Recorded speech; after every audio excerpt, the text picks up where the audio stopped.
सोच के देखिए, एक कॉन्स्टिट्यूशनल बॉडी जो इलेक्शंस जैसे सीक्रेट प्रोसेस को कंडक्ट करती है, वही बॉडी अगर अचानक आपसे बोले कि खुद की सिटीजनशिप फिर से प्रूव करो, तो आप क्या करेंगे? और जब कहा जाए कि सॉफ्टवेयर ने आपको सिटीजन नहीं माना है, फिर यही सवाल आज वेस्ट बंगाल के 1.5 करोड़ वोटर्स के सामने खड़ा है। और यही सबसे बड़ा सवाल है कि क्या इलेक्शन कमीशन ऑफ इंडिया ने वेस्ट बंगाल में स्पेशल इंटेंसिव रिवीजन का प्रोसेस गलत तरीके से कंडक्ट किया, और क्या इसी प्रोसेस को डिफेंड करते हुए उन्होंने सुप्रीम कोर्ट को मिसलीड किया है, इंपॉर्टेंट फैक्ट्स छुपाए हैं, सुप्रीम कोर्ट से झूठ बोला है, वो भी सीजे सूर्यकांत और जस्टिस जॉय माल्या बागची की बेंच को। अब जो बात पेपर पे एक रूटीन इलेक्टोरल एक्सरसाइज लग रही थी, वो ग्राउंड पे एक एडमिनिस्ट्रेटिव नाइटमेयर बन चुकी है। एक ऐसा नाइटमेयर जहां बूथ लेवल ऑफिसर्स, ईआरओज और आम वोटर्स सब एक एल्गोरिदम के सामने बेबस खड़े हैं। एक ऐसा एल्गोरिदम जो ना फुली टेस्टेड है, ना प्रॉपर्ली डॉक्यूमेंटेड, और जो एक्सरसाइज के बीच बीच में बार बार बदला जा रहा है। द रिपोर्टर्स कलेक्टिव की इन्वेस्टिगेशन ने वेस्ट बंगाल में ईसीआई के इंटरनल रिकॉर्ड्स, सॉफ्टवेयर फंक्शनिंग और ऑफिशियल्स के इंटरव्यूज के थ्रू जो पिक्चर दिखाया है, वो काफी डिस्टर्बिंग है।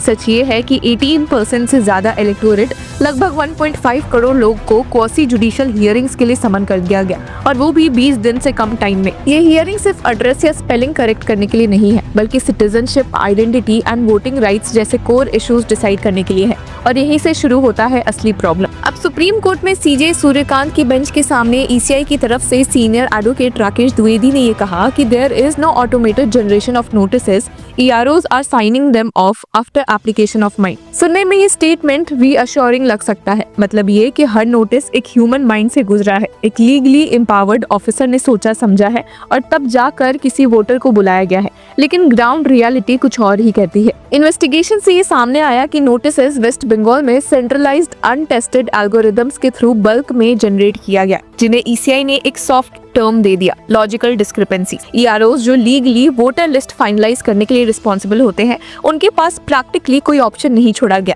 जब रोज हजारों केसेस सॉफ्टवेयर सस्पिशियस बोल के थ्रो करे और ऊपर से डेडलाइंस इम्पॉसिबल हो, तो एप्लीकेशन ऑफ माइंड एक हॉलो फ्रेज बनकर रह जाता है। इंटरेस्टिंगली, एप्लीकेशन ऑफ माइंड की बात सीनियर एडवोकेट कपिल सिब्बल ने भी सुप्रीम कोर्ट की हियरिंग में उठाई थी सीजीआई सूर्यकांत के सामने, जब उन्होंने आर्ग्यू करते हुए कहा था कि ईसीआई ने इस प्रोसेस के पीछे कोई ट्रांसपेरेंसी नहीं दिखाई है, and that a process of this nature should have an application of mind, giving reasons as to why this has become necessary today. Why was this necessary?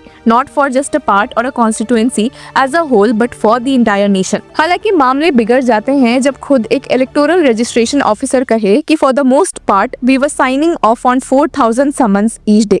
अब सोचिए 4,000 नोटिसेस हर दिन। क्या किसी भी लीगल स्टैंडर्ड से इसे एप्लीकेशन ऑफ माइंड कहा जा सकता है? इस पूरे केओस की जड़ जाती है 2002 के वोटर लिस्ट से। ईसीआई ने पुराने पेपर रिकॉर्ड्स को डिजिटाइज किया। प्रॉब्लम ये थी कि ज्यादातर रिकॉर्ड्स बांग्ला में थे, जिन्हें कंप्यूटर्स के थ्रू इंग्लिश में ट्रांसलेट किया गया, और वो भी बिना प्रॉपर्ली टेस्टेड एल्गोरिदम्स के। फिर इन डिजिटाइज्ड लिस्ट को कंपेयर किया गया उन वोटर्स की क्लेम से जो कह रहे थे कि वो या उनके एल्डर्स 2002 की वोटर लिस्ट में थे। इस मैचिंग एक्सरसाइज के बाद सॉफ्टवेयर ने 1.31 करोड़ वोटर्स को सस्पिशियस मार्क कर दिया। अब वेस्ट बंगाल के सीईओ ऑफिस ने इंटरनली ये भी माना कि जो सॉफ्टवेयर प्रोटोकॉल मिडवे इंट्रोड्यूस किया गया, वो एरर से भरा हुआ था, और ईसीआई ने नए नए फिल्टर्स और क्राइटेरिया इंट्रोड्यूस करने शुरू कर दिए। मतलब जो एक्सरसाइज ऑलरेडी चल रही थी, उसके रूल्स बीच रास्ते बदलते रहे। ऑन पेपर बोला गया कि ऑफिसर्स हर केस में अपना दिमाग लगाएंगे, रियलिटी में ये एक इम्पॉसिबल टास्क था। चीफ इलेक्टोरल ऑफिसर के एक सीनियर ऑफिशियल ने माना कि with such a large number of notices generated, specially for voters with logical discrepancies, it is a near impossible exercise for EROs to review and drop minor errors. अब इसका direct impact voters पर पड़ा। ECI के internal data के मुताबिक जनवरी 24 तक 1.5 करोड़ से ज्यादा समन्स प्रिपेयर हो चुके थे, लेकिन डिलीवर सिर्फ 95.39 लाख हुए। उनमें से भी सिर्फ 30 लाख लोग हियरिंग अटेंड कर पाए। एक महीने में सिर्फ 20% हियरिंग कंप्लीट हुई। फाइनल वोटर रोल फरवरी 14 को पब्लिश होनी है, और अभी भी लगभग 1.2 करोड़ वोटर्स पेंडिंग है।